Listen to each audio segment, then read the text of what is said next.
across the plains and deserts, the stones of Gorgoroth, the fields of Narn. I left pieces of myself behind. I no longer needed them. Others, I lost. This is how I changed. You cannot become something new without leaving parts of yourself behind.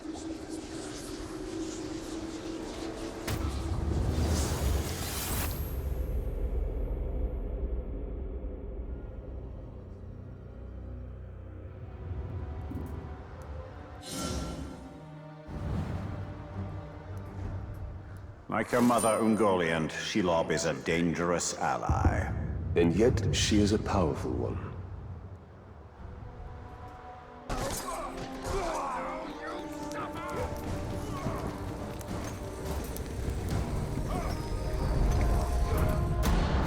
They come to me seeking knowledge, but instead they find death.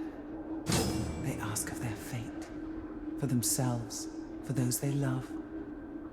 I gave mercy to those I devoured, and I damned others with vision. The web of fate drives men to madness. They will walk all its threads to find their meaning, only to discover there is no escape.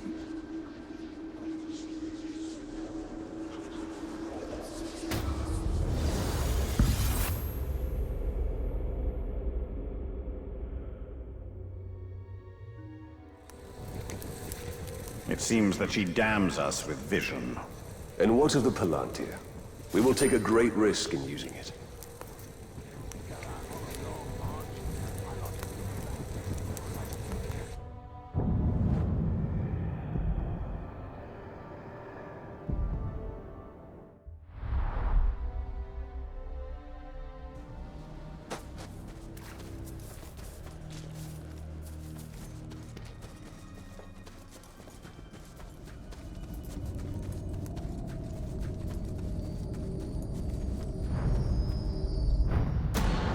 I asked him plainly, when you look upon my form, what do you see?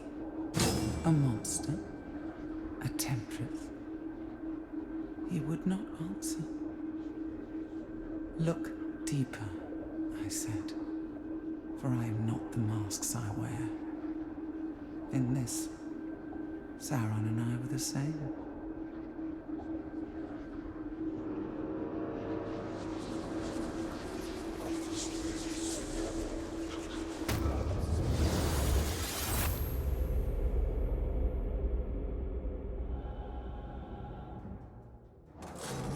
Not the masks she wears.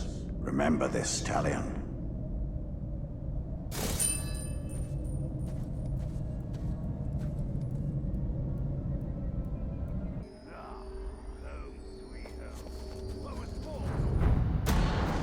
I chose the form of a spider because I wanted to walk the web of fate, to weave its strands.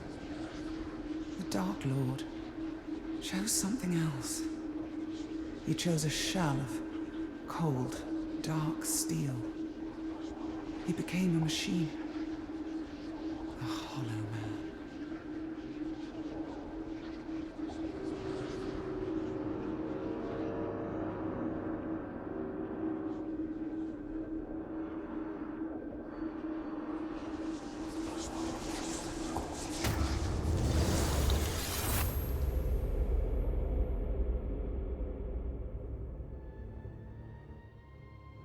From the beginning, Sauron was a creature built for war. Then it falls upon us to undo him.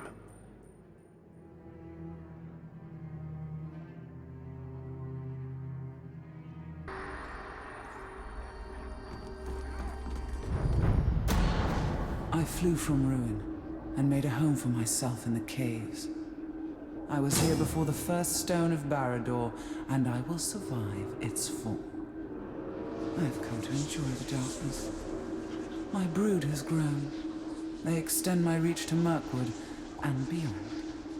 They bring me gifts, as others have. In this way, I will remain Shelob, become the last of my kind.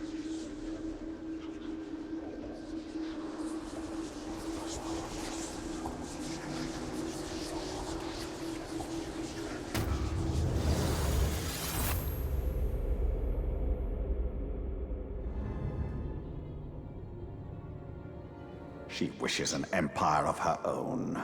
I sense she has had her fill of empire building.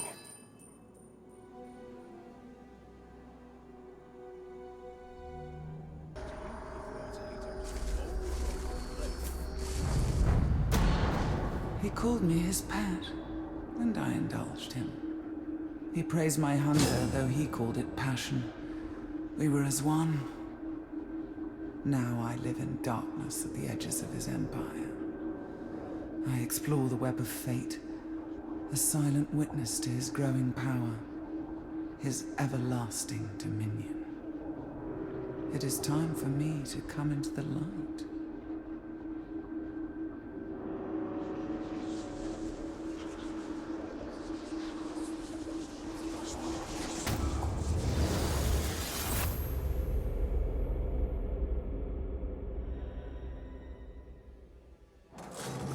A spider always lies in wait. But for what?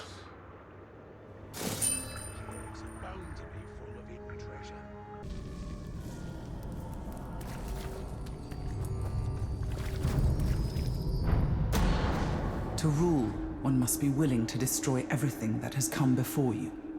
Even the memory of it must be purged. Do not think of what is lost. Think only of what will be. This is the story the Dark Lord tells himself. This is the story that will bring an end to Middle-earth.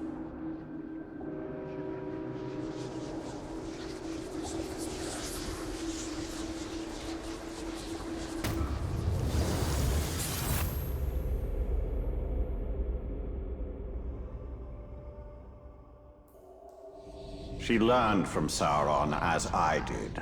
She survived him as I did. Then there is wisdom in these words.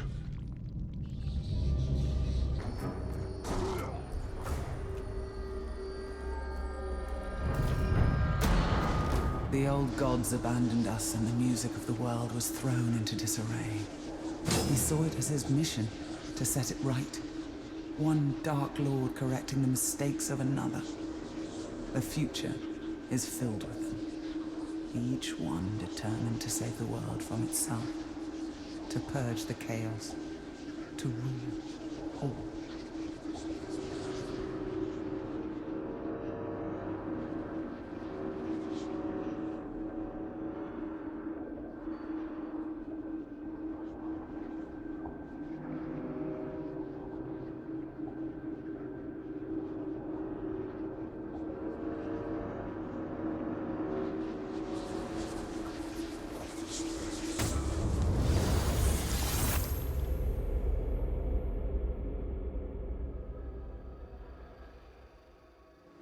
After Morgoth came Sauron, and after Sauron...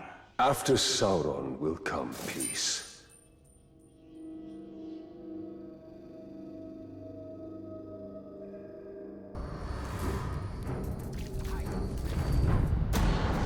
I spoke to him once of the beauty of Nirn, the splendor of its hills, its forests. He seemed to shudder. Sauron looked upon the world as chaos, an imperfection that he would set right. His rings were perfect. The world was not.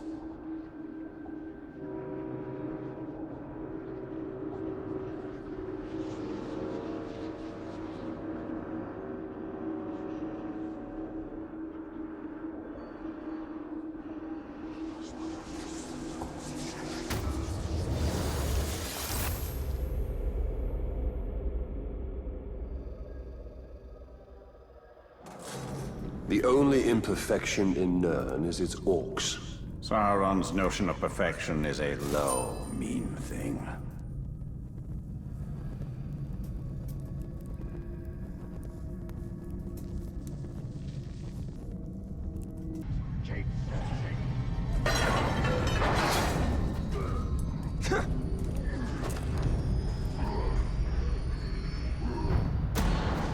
He despised the greed of men, the predictability of the dwarves. But most of all, he hated the elves, who wished to embalm the world. Middle-earth will change, he told me. It will bend to my will. It will not be fixed in place, and it will not be restored to the vision of its makers. It will become something new.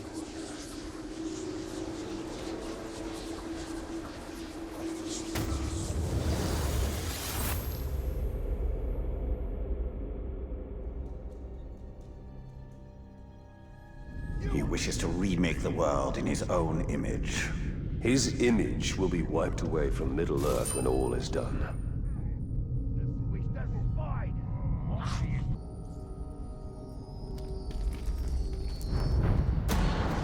I don't know if the future is written or unwritten. My mind could travel up and down these paths, and they were like memories. But like memory, the mind would shape them to suit its ends. Were these my fears or my hopes? It takes a cold eye to see the future for what it is.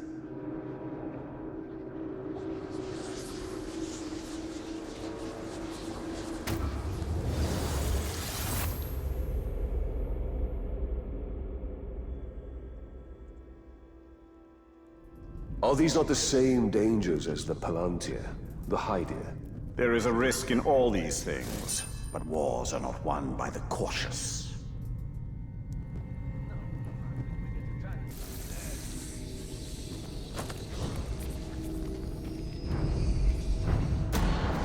Have you ever seen a spider's web, strung with dew?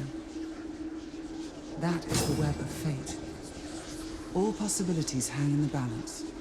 But as the sun rises and the wind blows, the dewdrops fall, and history is revealed. A Dark Lord or a Bright One. Middle-earth will have neither. I will shake the branch until all have fallen.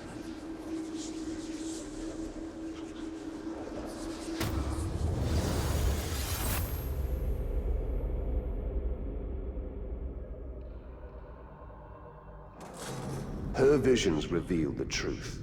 All of them. What say you? Truth? I used to believe in truth. But it is a corrupted virtue in the hands of those like Shelob and Sauron.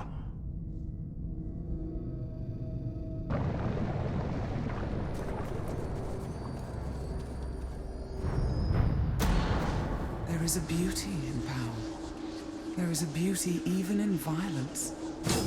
But there is no beauty in tyranny. In the rule of one. That is why he must be stopped. I saw a battle upon a tower. I saw the Dark Lord defeated and a Bright Lord take his place.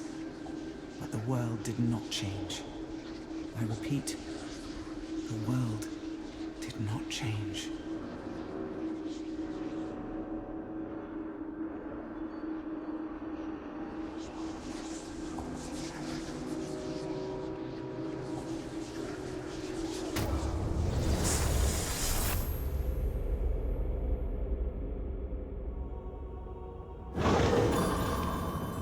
She turned away from Sauron, as did I.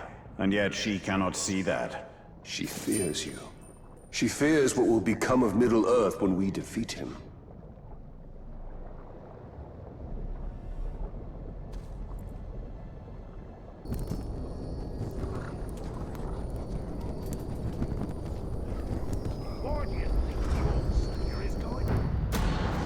Like the elves, Sauron values wisdom above all else. But for him, it is a cold, hard thing. He believes freedom is an empty virtue. He believes that Middle-earth seeks perfection in order. He believes that he will achieve what those before him could not.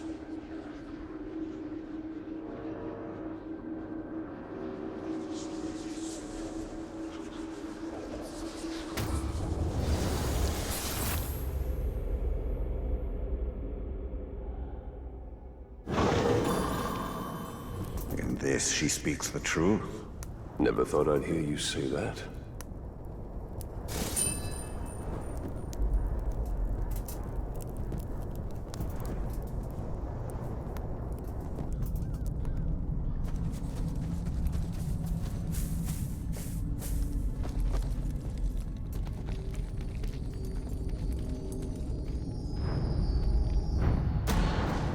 Sauron understood that power did not come from armies, but the willingness to sacrifice, to lie in wait.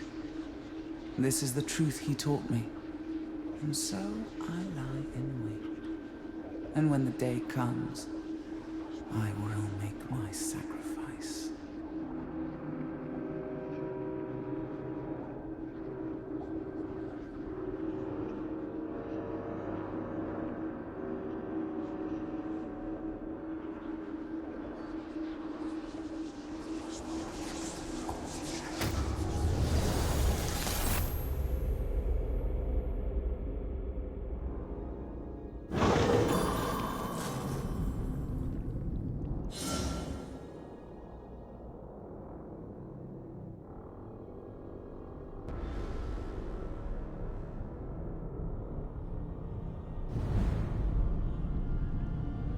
She sacrificed the ring. She gave it to us. There is calculation in her every move.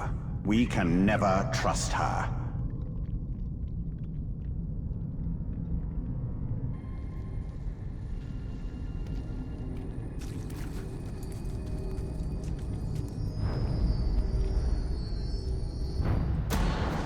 I lived in the light for many years, naked to the sun. But it is not to be my fate. Like my mother before me, I devour the light. It feeds a hunger that is insatiable. But I came from darkness, and I shall always return to it. The caves will be my home.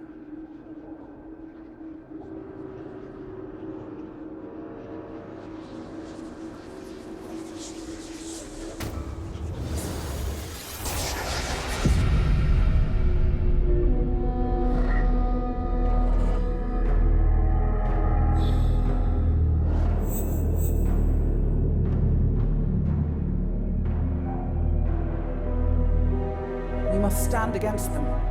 Destroy them. They will only keep coming. Sacrifices must be made. You would abandon me.